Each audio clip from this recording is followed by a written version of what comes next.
பெர்னாட்ஷாவுக்கு ஒரு வாட்டி உடம்பு முடியல. அவர் கொஞ்சம் வயசாகிடுச்சு. அப்போது அவர் என்ன பண்ணுறாரு, டாக்டருக்கு கால் பண்ணுறாரு. இப்போ டாக்டருக்கு கால் பண்ணால் அவர் சொல்கிறாரு, என்னால் முடியல, காலையிலேருந்து ஒரே நெஞ்சு வலிக்குது, ஒரு சைடு மூச்சே விட முடியல, லெஃப்ட் ஹேண்ட் சைடு வேறு வலிக்கிற மாதிரி இருக்குது, என்னை கொஞ்சம் வந்து பாருங்கள் டாக்டர் அப்படின்னு சொல்லி டாக்டருக்கு ஃபோன் பண்ணுறாரு. அப்போது அந்த டாக்டர் வரார். பெர்னாட்ஷா இருக்கிறது ஒரு 2 மாடிக்கு மேலே. அப்போது அந்த டாக்டர் படியேறி வரார். அவரும் வயசானவர். அதனால் படியேறி வந்தவர் ஒரே மூச்சு வாங்குது.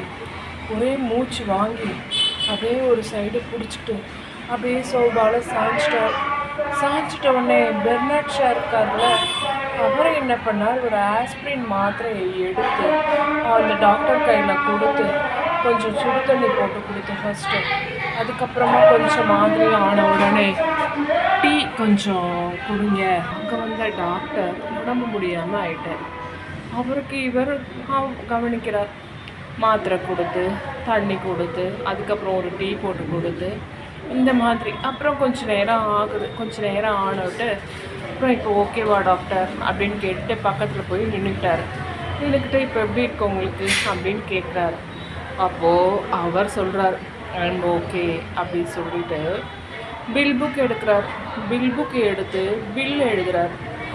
விசிட்டிங் சார்ஜின்னு போட்டு ஒரு 30 பவுண்டு அப்படின்னு சார்ஜ் பண்ணி அவர்கிட்ட பெர்னாட்ஷா கிட்டக்க நீட்டுறார்.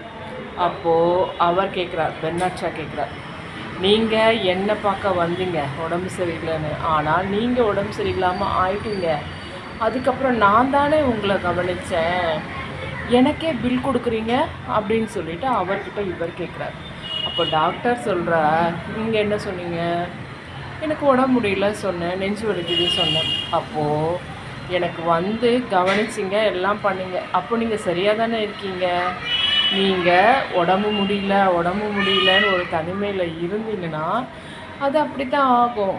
இப்போ எனக்கு ஒன்றுன்னப்போ நீங்கள் தானே கவனிச்சிங்க, அப்போ நீங்கள் நல்லா தானே இருக்கீங்க, அந்த மாதிரி தான் அப்படின்னு சொல்லிட்டு சொன்னாராம். இந்த மாதிரி